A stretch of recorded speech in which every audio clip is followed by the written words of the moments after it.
Iran के revolutionary guard ने बहुत बड़ा दावा किया है। IRGC का कहना यह है कि 24 घंटे में 200 से ज्यादा अमेरिकी सैनिक मारे गए हैं। ईरान ने बहरीन अमेरिका के 5वें बेड़े पर 21 सैनिक मारे गए हैं। साथ ही ईरान ने यह भी बताया कि फारस की खाड़ी में अमेरिकी तेल टैंकर को भी टारगेट किया गया। हालांकि अमेरिका से और अभी तक इसकी पुष्टि नहीं हुई है।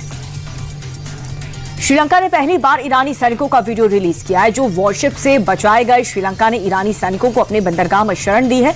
अब इस पूरे रेस्क्यू का वीडियो जारी किया गया। श्रीलंका नेवी ने बताया कि किस तरीके से IRINS वो शहर जहाज पर सवार 208 ईरानी कर्मियों से 204 को कोलंबो बंदरगाह पर सुरक्षित पहुंचाया गया है। खाड़ी देशों से माफी मांगने के बाद भी ईरान थमने का नाम नहीं ले रहा। UAE ने कहा कि ईरानी सेना ने 16 बैलिस्टिक मिसाइल्स और 117 ड्रोन से हमला किया। UAE के एयर डिफेंस सिस्टम ने हमलों को नाकाम करने का भी दावा किया। हालांकि कुछ जगहों पर मामूली नुकसान की भी खबरें आई हैं।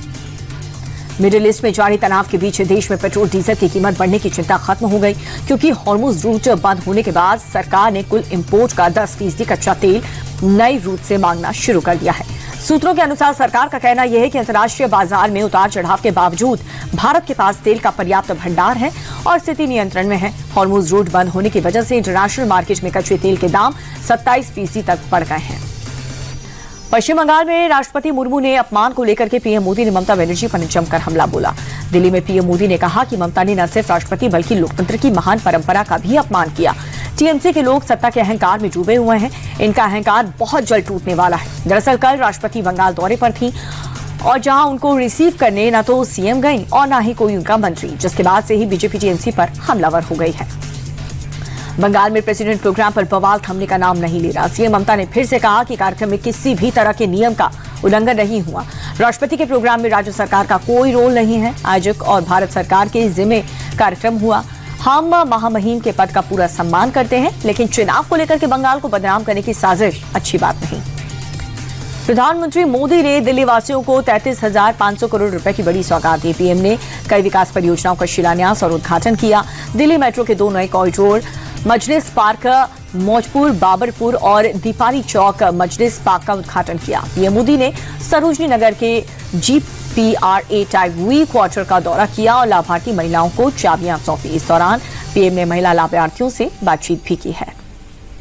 लोकसभा स्पीकर के खिलाफ अविश्वास प्रस्ताव पर चर्चा से पहले पीएम मोदी ने ओम बिरला की तारीफ की है। पीएम मोदी ने कहा कि वो जितने शानदार लोकसभा सांसद हैं, उतने ही बेहतरीन लोकसभा स्पीकर हैं। स्पीकर किसी को भी अपमानित नहीं करते हैं। प्रधानमंत्री मोदी का ये बयान उस समय आया है जब ओम बिरला को अध्यक्ष पद से हटाने से संबंधित प्रस्ताव पेश करने के लिए विपक्षी सांसदों के नोटिस को सोमवार के लिए सूचीबद्ध किया गया है।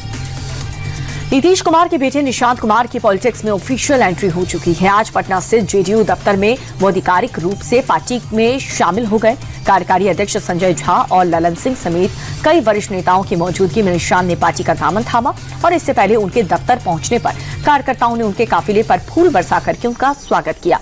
उनके समर्थन में सैकड़ों कार्यकर्ता JDU दफ्तर के बाहर जुटे और उनके समर्थन में नारेबाजी की गई। अंतर्राष्ट्रीय महिला दिवस के मौके पर लखनऊ में कार्यक्रम का आयोजन हुआ। मुख्यमंत्री योगी आदित्यनाथ भी शामिल हुए। सीएम योगी आदित्यनाथ ने कहा कि अब यूपी की पहचान बदल चुकी है। पहले दंगा और कर्फ्यू प्रदेश की पहचान थी। बेटियों को स्कूल भेजना लोग डरते थे, लेकिन आज हालात बदल चुके हैं। अब बेटियां सुरक्षित महसूस करती हैं। बेटियों की सुरक्षा के लिए सरकार प्रतिबद्ध।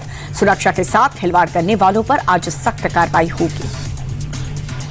पंजाब के वित्त मंत्री हरपाल सिंह चीमा ने विधानसभा में वित्त वर्ष 2026-27 के लिए 2,60,000 करोड़ रुपए का बजट पेश किया।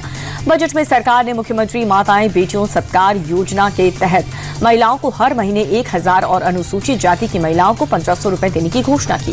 स्वास्थ्य के लिए सरकार ने 6,879 करोड़ का प्रस्ताव रखा और वहीं सरकार ने नशे के खिलाफ चलाए जा रहे युद्ध नशे के विरुद्ध अभियान को और भी तेज करने की घोषणा की। सरकार ने ड्रग्स सेंसस कराने की घोषणा की है। अमरोहा के हसनपुर में सरकारी जमीन पर अवैध कब्जे का मामला सामने आया। कब्जेधारी ने अस्थायी दीवार बना करके सरकारी जमीन को हड़प लिया। लेखपाल की रिपोर्ट के आधार पर आरोपियों के खिलाफ 3 महीने पहले एक FIR भी दर्ज हो चुकी है। बावजूद इसके प्रशासन ने अभी तक कोई कार्रवाई नहीं की। शिकायतकर्ताओं ने मामले के प्रशासन से जल्द एक्शन लेकर के सरकारी जमीन से अतिक्रमण हटाने की मांग की है।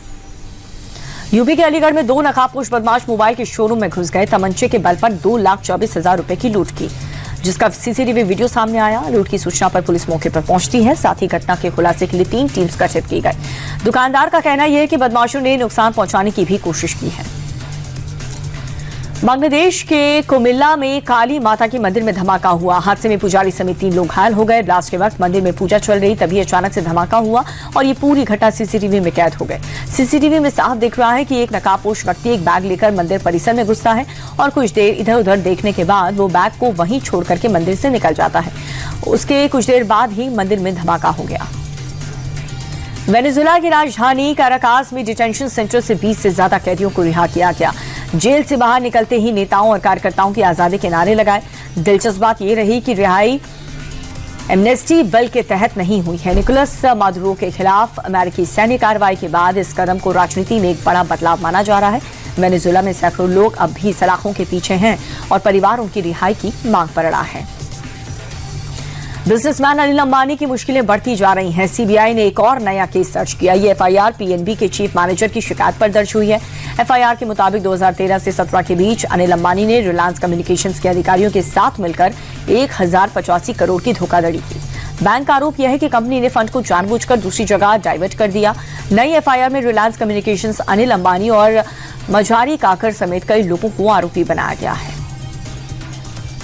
देश की 10 सबसे बड़ी कंपनियों में से 8 की वैल्यू बीते हफ्ते कारोबार में 2.81 लाख करोड़ रुपए घट गई। इस दौरान एसबीआई की वैल्यू सबसे ज्यादा घटी है। लार्सन एंड ट्रूबो, बजाज फाइनेंस, टीसीएस, एचयूएल और भारती एयरटेल की भी वैल्यू घटी है और वहीं रिलायंस और इन्फोसिस की वैल्यू बढ़ी। जियोपॉलिटिकल तनाव और जंग जैसे हालात में महंगाई बढ़ने का खतरा रहता है और इससे कंपनियों का मुनाफा कम हो सकता है। ऐसे में निवेशक उनके शेयर बेचना शुरू कर देते हैं और इसे सोने चांदी जैसी सुरक्षित जगह निवेश करते हैं। गर्मी से पहले एसी खरीदना महंगा हो गया। एसी डाइकिन, वोल्टास और ब्लू स्टार जैसी बड़ी कंपनीज ने कीमत 15% तक बढ़ा दी। कंपनियों का कहना यह है कि कच्चे माल जैसे कॉपर, एल्यूमिनियम की बढ़ती कीमतों और माल ढुलाई के खर्च में इजाफे की वजह से कीमत बढ़ाने का फैसला किया गया। आपको बता दें कि भारतीय रुपए के कमजोर होने से पूंजों का आयात महंगा हो चुका है।